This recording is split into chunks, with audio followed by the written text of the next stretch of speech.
Hi, my name is Erin Hartwell. I'm your host for today, Join Our Town.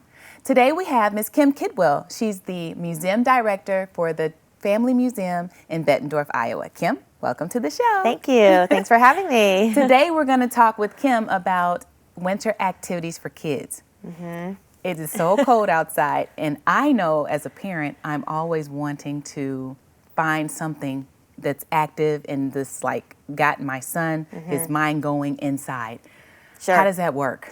You know, wintertime is tough because, as you said, it gets cold. It's sometimes too cold to go outside. I always say bundle up the kids and take them out, even if it's just for 5 minutes. I know it's a lot of work. So if you don't want to do that, there's so many things to do inside. You know, kids love to play with things that you never let them play with. Right. So like household items, laundry baskets, let them fill them up with things. I remember when I was little, my mom used to let me play with the pots and pans under the sink. She'd just open up the cabinet and I would pretend to cook, and that keeps kids busy for hours, and then mom can relax a little bit. You could fill up the kitchen sink with soapy water and let them help you wash the dishes or wash their toys. I need my list right now. Yeah. We do it at the museum all the time. In fact, we filled up the soapy sink a couple weeks ago. I was like, oh, we need to wash it. And the kids were like fighting over who got to wash the toys. So, isn't that crazy? It's just like sometimes it's just the simplest things that will keep them busy. They get tired of their toys. They get tired of all the electronics. And, sometimes you have to think simple. Yeah, think simple. Now, I know that you guys are inside of the museum doing a lot of these activities, but what kind of things do you do out in the community? Tell us about, the museum more and the outreach that you do. Well, we're great community partners at the museum. We love to partner up with all kinds of organizations. We partner up with the Humility of Mary. They have a great event at our museum every year, and it's just really neat to see people come to the museum who may not normally get to come. We don't really want to be in competition with anybody. We just want to offer, kids the best experience they can have. Okay. So we're all for partnering up with all kinds of local agencies. All right. Okay, well, let's get back to the kids. Yes. When we have a physical activity planned, what do you consider a good physical activity for kids indoor? Good indoors. Well, you can always have a dance party. Little kids love to dance, so you can always throw on the music, anything like that. Hide and seek is always fun. Even little kids, they may not quite understand it. Right.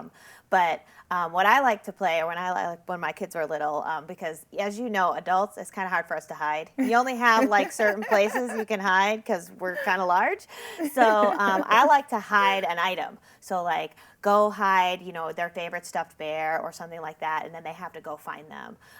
Keeps them busy. You can give them hints. It keeps their mind thinking like, oh, where could it be? It's in a room where I put spoons or, things like that. So they have to kind of think.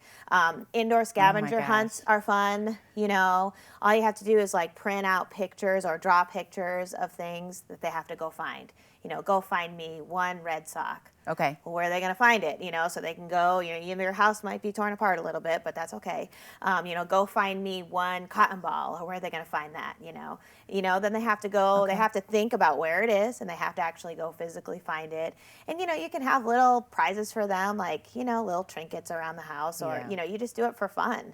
Now, what about when parents want to plan an activity, but they get frustrated just with the planning? Is that, without having it to be too complicated, the activity? Sure. The ones that you're suggesting is great, but how can I not get frustrated and be like, no, don't touch that. That's not where, let's not play in this room, no. And I know sometimes that's hard. You have different rules around your house, and sometimes you want to keep things nice, but I kind of say, kids are only a kid one time. Sometimes you have to kind of just let them go. They may make a mess. Or if you don't want an area where they don't want to go, just make that off limit. Like, today we're going to play in this area, or, just try to limit it that way. But most of the time, I think if you set the rules down beforehand, like this is what we're going to do, but there's no X, no Y, no Z, and then they know right up front that those are the rules, but we're going to have fun. And this is what we're going to do today. Now, as far as the activities for kids indoor, how, say they're homeschooled, or they're, it's a young mom and they have the young children. how do you know that that activity is like they're tired of it? Do you do that same activity Sure. like a routine every day, or do you try to make? Do children basically which ones do they prefer the most? Do you I just do find that, or a lot of younger kids love repetition. They like doing the okay? same thing over and over again. Good, good, good, good. You know, it's good for their brain skills. It's good for their remembering things. You know, a lot of times, you know, you can maybe, what's really good to do is kind of build off of your original activity. So say one day you're, you know, drawing with crayon, and then how about the next day maybe we paint over it and see what happens, or you know, you kind of add one more thing on to that activity as you go, so you're kind of doing a little scaffolding, Okay. doing a little building. Older kids, they may get bored quick, so you may just have to think of, you know, more unique ways. Or what I like to do is kind of turn it over to them. You know, well, what would What you do do? you want to do? What would you do Yeah. to make this more fun? You know, you're obviously kind of bored by this activity. What can we do to make it happy? You know, Okay. because a lot of times, you know, if you give them the power, empower them to think for themselves, they can come up with, I mean, we find at the museum all the time, kids come up with fabulous ideas. That you wouldn't even you know think what, of. okay, let's try that. Or, you know, don't be afraid to try something that they suggest. It doesn't always have to be your idea. You know, Okay. it can be, oh, today's, you know, Johnny's day. Whatever Johnny wants to do, we're going to do, you know, within reason. And, you know, you empower them to come up with their own activity. You can come up with an art activity, a science activity, a snack, whatever you want to do today, you know, it's your turn. And then you Okay. could kind of rotate throughout the house and do each child, you know, Okay. and that way they have, you know, the child that it's not their turn, they have to respect that, oh, it's Johnny's turn today. And, you know, sometimes we have to do Yeah. things that other people want to do. So you Okay. kind of get that empathy role in there. Like, you know, you may not want to do that today, but it's Johnny's day, so we're going to do what he wants to do. You know, thinking a big thing with little kids is getting them to think about what others think. Because little kids, you know, everything's mine. That's That right. toy's mine. That's mine. I want to do what I want to do right now. Yeah. And a lot of times, you know, you have to get them to think, well, how do you think that makes, you know, Susie feel? Does she look happy about that? Or getting them to just see Yeah. that others have feelings too is a big deal, especially Absolutely. at a young age. So you really want to kind of like even just, what does her face look like? Why do you think she's mad? Or let them Yeah. think about that, so that then maybe the next time they'll be a little bit more, oh, you know what, that's okay. That's, you know, they'll understand a little bit more. Okay. Because that stuff's not inbred. That's stuff that you have to model, you have to teach them, you know, Now, those kind you of know, things. you have some parents that are home and they don't know how to implement that at home. What do you suggest for parents that are just, you know, they're quiet themselves? Sure. So how can they be more outgoing with their children, or say, okay, I'm home, what should I do? Or they're not even thinking, what should I do? They're Right. just like, all right, turn on the TV. Right, And that's what you're doing for the next 8 hours. How can we encourage those parents? And not that that's a bad thing, but how can we encourage them not to do that and to say, come on, Johnny, come on, Jacob, we know, let's let's go. do it. Yeah. How can we encourage the parent Sure. more so than the child? Right. And I would say to parents, you know, especially when kids are small, like under 5, you know, that's the time to get their brains going, to get their brains stimulated. And you don't have to have a lot of money. You don't have to go to places, you know, you don't have to pay to get into places. You can just take them outside. You can take them for a walk. You can take them to the park. You know, I love the park because, you know, other adults are there that you can chat with. And then the And kids can play yeah. and they get exercise. That's and, you know, right. kids are always learning through play. You know, whatever they're doing, they're taking that in. So I would just suggest, you know, anything you can do to kind of break up their day, get them out and about. If you can go to the library, libraries have great programs that are free or low cost. And those are great ways to sort of meet other parents. A lot of places have play groups or things like that you can attend. You know, if you look up in your town, a lot of times they'll have like stroller moms who get together, you know, and they're just Yeah. people who want to get out and share stories and, you know, kind of all in the same boat here. Or, Yeah. you know, sometimes it helps just to know, oh gosh, I'm going through that too. And, you know, and it's just to share your stories that, you know, you're not alone. Everybody's gone through the kid kicking and screaming at the store and, you know, throwing things or biting or whatever it may be. So Okay. I think it's important for them to get out, for their kids to socialize with other kids because, you know, they need to sort of get that social, emotional Okay. element in there. Now, about myths, what kind of stories or myths that Sure. that people say, oh, I don't know, you know, planning for kids, it never goes as planned. Have you dealt with any of that? Mints is a tough one. I feel like there's a lot of stuff out there, especially young parents these days. They do a lot of reading. They're on social media a lot. Yes. They get a lot of information. And it's sort of like some of them are like in panic mode. If my child is 2 and they're not talking in complete sentences, Yeah. or my child's 2 or 3 and is not potty trained, like, oh my gosh, and then, and I feel like when parents get that way, they're stressed. When you're stressed, your kid is stressed, and they're not going to learn. They're not going to do anything when that situation arises. Okay. Everybody talks at different times. Everybody's potty trained at different times. Just because all your friends' kids have been potty trained by 2 doesn't mean yours is. And I don't think people should feel bad about that. I mean, all kids develop different. Sometimes it's low muscle tone. Sometimes they're just not ready. Right. And if they're not ready, don't push it. I mean, it will happen. Obviously, if you're really concerned, you can talk to your pediatrician. But for the most part, it's just these benchmarks out there are guidelines. They're not like, oh, they must be doing this by age 1.5. They must be doing this by 3. That's good to know. It's all just, they should be, but if they're not, there's no need to panic. They'll catch up. What about personalities in children? How can you plan activities for certain personalities for each child? Because some children may not like this activity more so than that activity. Does that, get into, the diagnosis of the different, ADHD or all that? So. Yeah, some of that stuff is hard to diagnose, early on, because kids are, especially when they're like 2 and 3, they're still developing. A lot of kids can't sit still. Some parents like, oh my gosh, they can't. Yeah, same, right?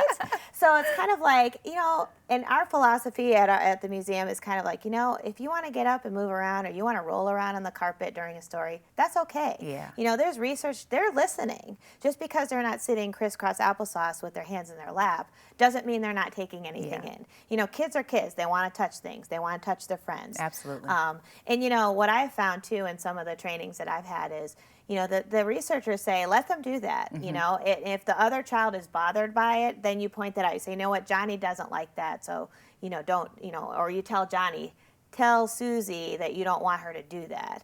Otherwise, the touching each other and the checking each other out, that's all part of their observation process. When you say, keep your hands to yourself, don't do that.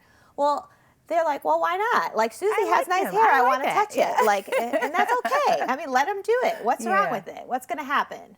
Unless Susie doesn't like it, which, that's her personal space, that's fine. But if she doesn't care, then it's fine. They're exploring. They like to sit on each other. It's what kids do, That's right. So I say let them do it, and obviously unless the other, and then that's a learning experience too. That not everybody likes to be hugged, or not everybody likes that. So if they say don't do that, then you have to respect that. So it's kind of getting them to think about what other kids feel.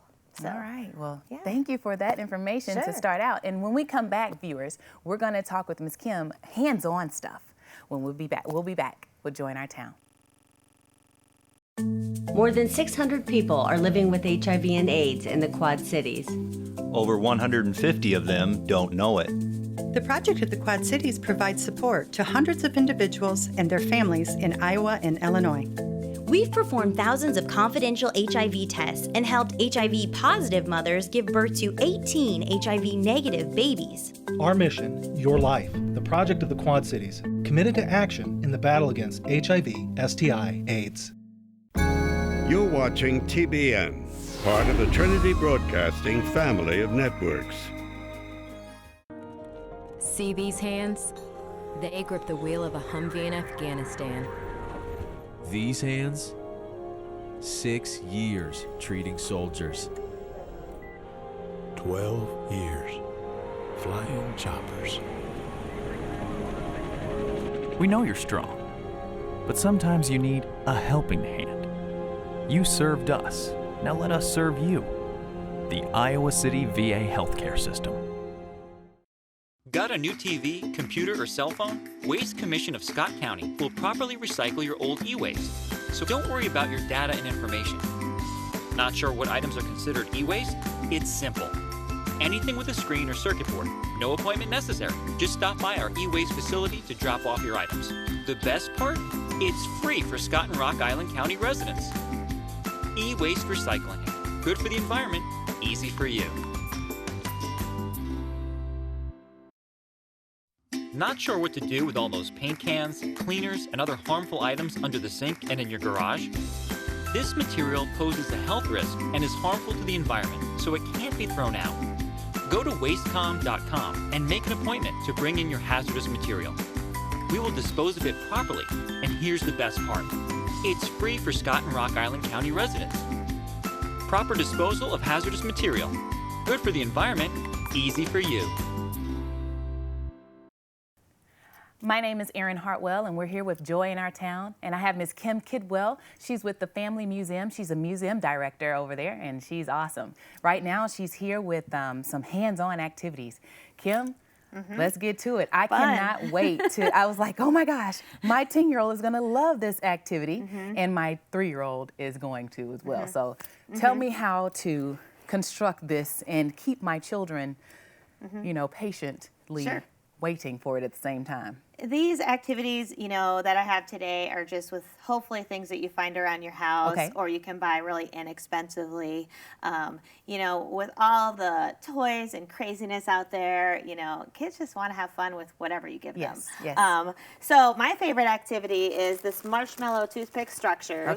So all you need is marshmallows and toothpicks. All right, push me over some. And all you have to do is make whatever structure you can make with marshmallows and toothpicks. I'm going to really make a simple. house. Okay.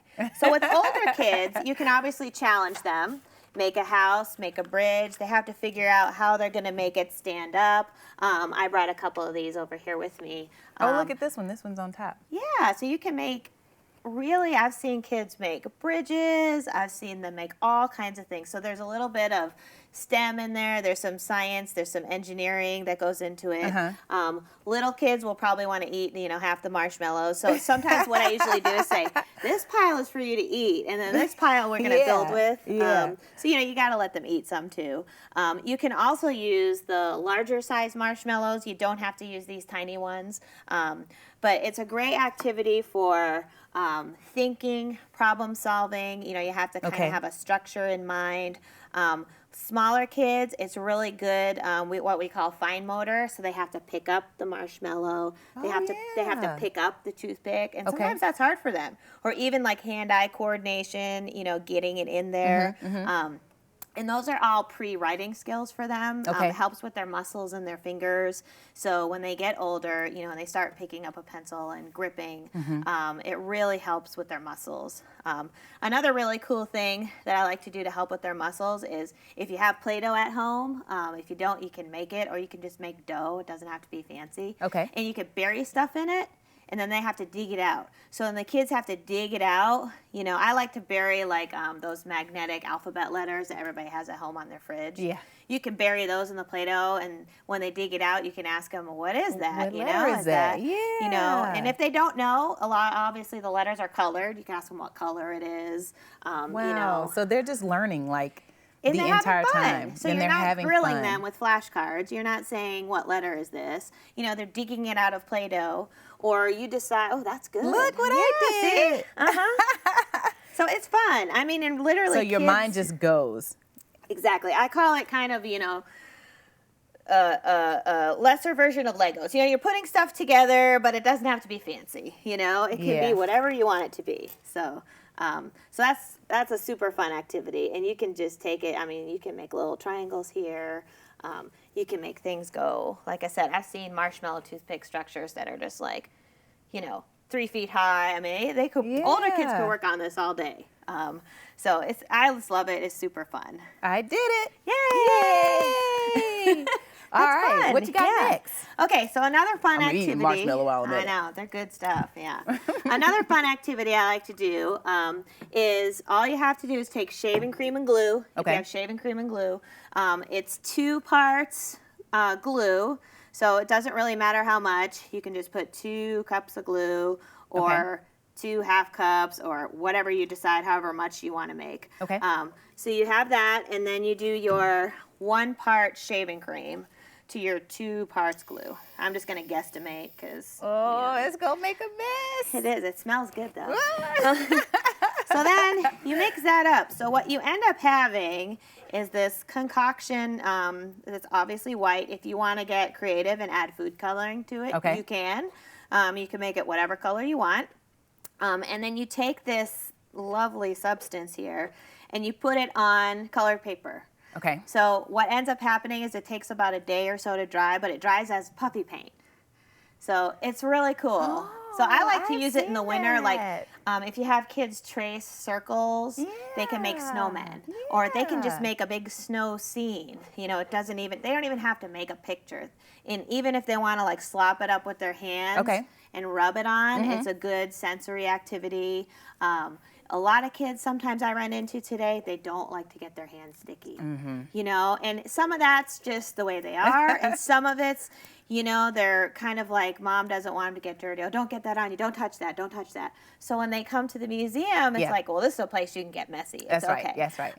So, you know, dip their hand in, let them rub it all over. If you don't want to do it on paper, you could do it in the bathtub, and they could make little scenes on the, you know, whatever they want to do. The whipped cream.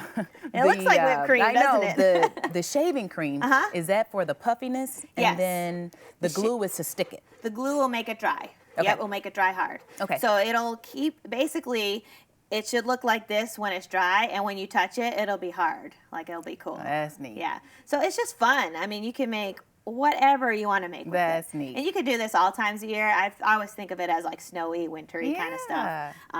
You know, the other thing is too, shaving cream, you can give them shaving cream, sit them in the bathtub. And they can just... I like to get out like cookie sheets, and you can spread it on and give them like, if you give them like a rubber spatula, they can smooth it out. Okay. They can write letters in it, like older kids can spell their name and erase it. Now, what about when they try to eat it? You know, eating...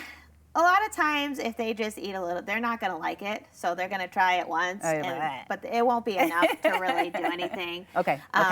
The worst and you thing, have to be there as a parent you have and to watch be there. them. Okay. Yep. Sometimes kids get it in their eye, and it's just like getting soap in your eye. It just kind of stings. Okay. But really, other than that, it's it's pretty safe. It's pretty fun, and most people have it around their house. So it's a good time. All right. Get messy, yes. And then another thing we love to do is, I call it bubble foam. Everybody likes to blow bubbles outside in the summertime when it's nice out, but when it's cold out, they don't want to do that.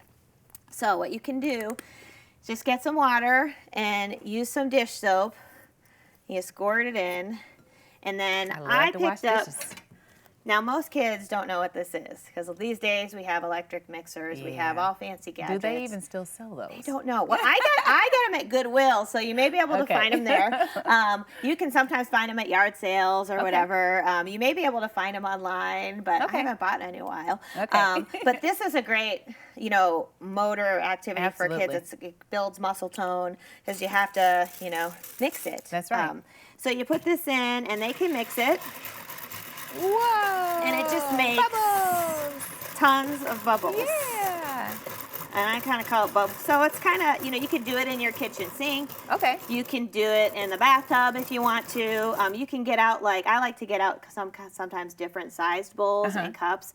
And it's kind of cool to see how much liquid, and for older kids, volume. It's like how much it's tall, but it doesn't hold as much as the small, larger one. So that's kind of fun for them, pouring it into different sized containers so they can see. They love doing that. And then the foam, what I like to do is you can really foam it up, and then I like to get out sort of some of my fancy dishes. So you get out your little fancy ice cream bowl or whatever, and kids can scoop it in and pretend they're serving. And it's just foam, so it's pretty harmless. It's not gonna, it's gonna get you a little bit wet, but that's it. Yeah. Some good tricks are, if you have a plastic tablecloth, you can lay that out, and you're gonna have a foam picnic. So everybody's coming to your foam picnic, and you're gonna serve them whatever foam you want. Pots and pans, you can put it in different pots and pans. You're just doing dishes at the end of the day. It's just soap and water. That's so cool. But they have fun with soap and water. You can get the little, any little toys they have, like little boats or something like that. Another fun thing in the tub is sink float. I like to get just a tub of random stuff and then ask them, do you think this is going to float on top of the water or sink to the bottom? Yeah. And they just, you drop it in, and then I like to separate them into what did or didn't. And then you can kind of talk about that. You can say, why do you think that did? and, get them to think about it, because this was heavy, or, some random things that you think will float actually sink. Like, I've been surprised sometimes. I'm like, this is going to sink. So it's kind of and it's kind of like what they're made up of. Some things are porous, so the water gets in there and they sink, and some things aren't. So for the older kids, you can kind of maybe get into more of that, but the little kids just like to see whether it stays on top or goes to the bottom. Wow. And it's just simple stuff you have around the house. You don't have to be buying electronic gadgets and the latest toys. But you're constantly teaching your child all day long. They say that a parent is the child's first teacher. And we really are. If we're talking to them constantly and we're constantly feeding them positive things like what you're saying. I mean, you're teaching me stuff today. I'm just like, get in the bathtub so you can get bathed so we can go to bed. But if I'm like talking to him and I'm teaching him at the same time, hey, is the boat going to stay at the top or is it going to sink to the bottom? Right. Duh. Yeah. I mean, I didn't even think of that. Sure. I am saying that to him, but I'm not even thinking that I'm teaching him at the same time. And they'll remember concepts of that, and I like to introduce like little words here and there, just because somebody's like 3 or 4 doesn't mean they can't understand like volume, or they might say, hey, what's that? And say, well, and then you explain in like, in small terms, but they remember, like if you can introduce little vocab here and there, and like you said, the more talking you do with your child, the better. Talk to them all day long. Oh, mom's going to be in the kitchen. I'm over here. I'm going to dishes. It's going to go in at 350. That's hot. They take all that in. It's time to do the dishes. I'm going to put this soap in. We got to put just a couple squirts, and they'll soak all of that in rather than, you know what, I'm going in the kitchen. I'll see you in a couple minutes. Bring them in with you. Tell them, I got to use this pot holder because why do you think mom has to use that to take that out? Let them think like, oh, because it's hot. Why is it hot? It's hot because we turned the oven on. Well, why do we turn the oven on? Well, we turn it on to cook the food. Why do we have to cook the food? Well, we can't eat it like this. If you show it to them, you can't eat a raw piece of chicken. That's gross, So everything is a teaching moment. I mean, just everything. Wow. Yeah. Wow. Kim, this has been great today. This was great today. We've learned so much. Just hands-on, simple activities. And you have been able to offer it to us. Thank you to the Family Museum. Thank you to you for being the museum director. Sure. I hope Thanks you for having me. It was fun. And thank you, viewers, for tuning in with us today with Kim Kidwell with the Family Museum in Bettendorf, Iowa. And we'll see you back here soon on Joy in Our Town. Thank you.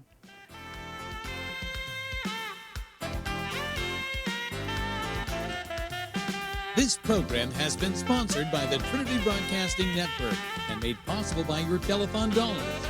Your continual support can keep Joy in Our Town brought to your home every day. So write Joy in Our Town, P.O. Box A, Santa Ana, California, 92711.